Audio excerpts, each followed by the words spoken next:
आओ उनसे करीब हो, वो तो हमारी जानों से ज्यादा करीब है, हम उनसे दूर हो। गाने की मोहब्बत ने दूर कर दिया, दाढ़ियां मुंडाने की मोहब्बत ने दूर कर दिया, गालियां देने ने दूर कर दिया, हराम खाने ने दूर कर दिया, बदनजरी करने ने दूर कर दिया, आवारा गर्दी ने दूर कर दिया। आओ हुजूर से रिश्ता जोड़े। मिलाद का महीना है, बड़ा खूबसूरत मौका है, मौसम बहार है, मौसम बहार है, आमद मुस्तफ़ा के जलवे हैं। रोज़ाना दुरूद शरीफ कसरत से पढ़ो, हुजूर से माफ़ी तलब करो, रिश्ते को मजबूत करो। बात दूर निकल गई, कहने चला था कि हज़रत अब्दुल्ला को कत्ल करने के लिए यहूदी ढूंढते फिर रहे, हज़रत अब्दुल्ला को कत्ल करने के लिए यहूदी ढूंढते फिर रहे। हज़रत अब्दुल मुत्तलिब को पता चला कि यहूदी ढूंढ रहे कत्ल करने के लिए। हज़रत अब्दुल मुत्तलिब ने कहा जनाबे वहाब से, वहाब मेरे बेटे की जान को खतरा है, एक काम करें, आप इसके साथ जब ये जंगल जाया करें, थोड़ा आप इसके साथ हो जाया करें। जनाबे वहाब कहते हैं कि मैं साथ हुआ, जंगल में यहूदी आ गए, अब्दुल्ला शिकार के लिए थे, ऐसे में अब्दुल्ला शिकार के लिए थे, ऐसे में यहूदियों ने हमला करना चाहा तो मैंने देखा कि गैबी कुछ पर्दा पोश लोग आए और उन्होंने यहूदियों को कत्ल कर दिया। मैंने उनसे पूछा इस जवान से तुम्हारा क्या रिश्ता, हिफाजत के लिए तो मैं आया था, तुम्हारा क्या रिश्ता है? तो उन्होंने कहा ये आखिरी नबी का बाबा है, ये आखिरी नबी का बाबा है।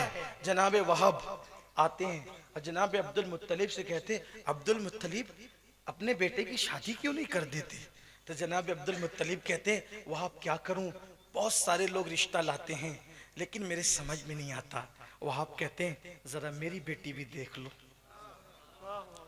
मेरी बेटी भी देख लो, उसका नाम आमिना है, बड़ी खूबसूरत है, लेकिन उसकी तहारत और पारसाई के चर्चे तो आप सुन चुके हैं। अब्दुल मुत्तलिब कहते हैं हाँ जानता हूँ। और फिर जनाब आमिना के साथ मेरे आका अलैहिस्सलाम का निकाह, मेरे आका अलैहिस्सलाम के वालिद बुजुर्गवार का निकाह हो जाता। जिस दिन निकाह हुआ वो जुमेरात का दिन था, वो दिन था जुमेरात का। और जिस दिन हजरत अब्दुल मुत्तलिब की पहली मुलाकात सैयदा आमिना के साथ हुई वो शबे जुमा थी। और पहली ही मुलाकात में नूर मुस्तफ़ा सल्लल्लाहु अलैहि वसल्लम हजरत अब्दुल्ला की पेशानी से निकलकर हजरत आमिना के शिकम में आया।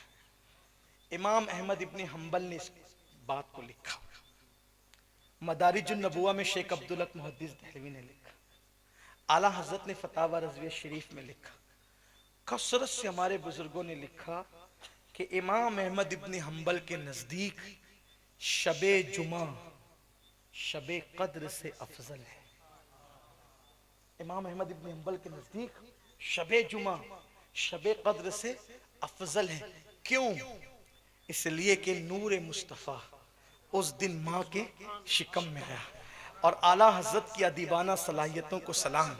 जब उन्होंने इमाम अहमद इब्ने हम्बल का ये कौल फतावा रज़विया में नक्ल किया तो किस शान से कहते हैं, इमाम अहमद इब्ने हम्बल के नज़दीक शबे जुमा शबे कद्र से अफजल है, इसलिए कि शबे जुमा में नूर मुस्तफ़ा मिला।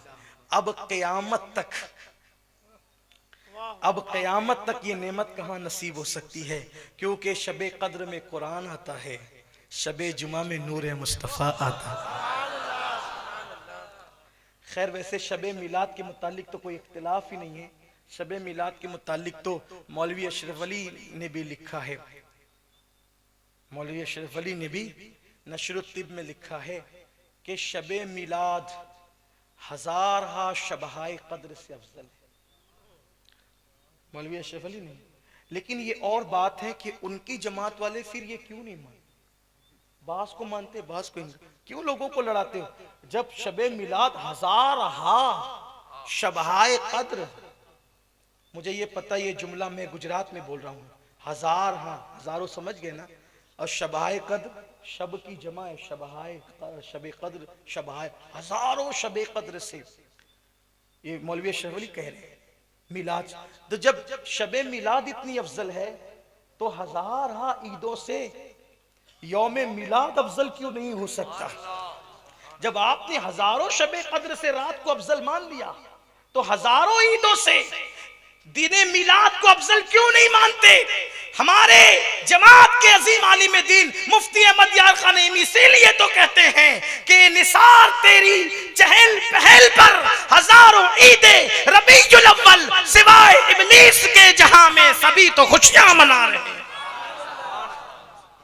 तो बहरहाल हज़रत सैयदा आमिना से जनाब अब्दुल्ला का निकाह हो गया, और जब निकाह हो गया तो निकाह के बाद वो नेमत जो हज़रत अब्दुल्ला की पेशानी में थी वो नूर मुस्तफ़ा सैयदा आमिना के शिकम में आ गया। क्या हुआ ये तो एक अलग गुफ्तगू है, लेकिन अब हज़रत अब्दुल्ला उसी मोहल्ले से जाने लगे। जब उस मोहल्ले से जाने लगे तो इत्तेफाक से वही औरत मिल गई जिसने कुछ दिनों पहले कहा था 100 ऊंट ले लें, एक शब गुजार लें। कहा जिना नहीं कर सकते तो कहा कि निकाह कर ले, तो अब्बा की इजाज़त चाहिए। जब उस खातून ने हज़रत सैयदना अब्दुल्ला रज़ी अल्लाह ताला अन्हु को देखा तो उसने अपना चेहरा फेर लिया। सैयदना अब्दुल्ला ने पूछा, उस दिन तो 100 ऊंट की फरमाइश बल पेशकश थी और आज चेहरा फेरने की वजह क्या है? तो उसने कहा था, अब्दुल्ला मैं कोई आवारा और बदचलन औरत नहीं हूँ, बल्कि मैं आसमानी किताबों की इल्म रखने वाली खातून हूँ। तेरी पेशानी में जो नूर देखती थी उसी की चाहत थी, लेकिन अब वो नूर नज़र नहीं आता। ऐसा लगता है कि शायद वो किसी और के मुकद्दर में था और वो उसकी तकदीर में था और उसको मिल गया, और वो नूर की दौलत किसी और को हासिल हो गई, और वो कोई और न थी, मेरे नबी की अम्मी जान सैयदा आमिना खातून रज़ी अल्लाह ताला अन्हा थी। तो जब पारसाई इस शान की होती है, कुर्बान पारसाई पे बात चल रही थी, तो अल्लाह पारसाओं में पारसाओं को पैदा करता है।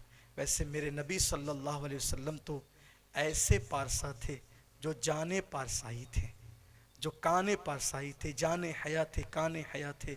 अल्लाह हमें अपने आकाओं की पारसाई का सदका अता फरमाए, निगाहों की हिफाजत की तौफीक अता फरमाए।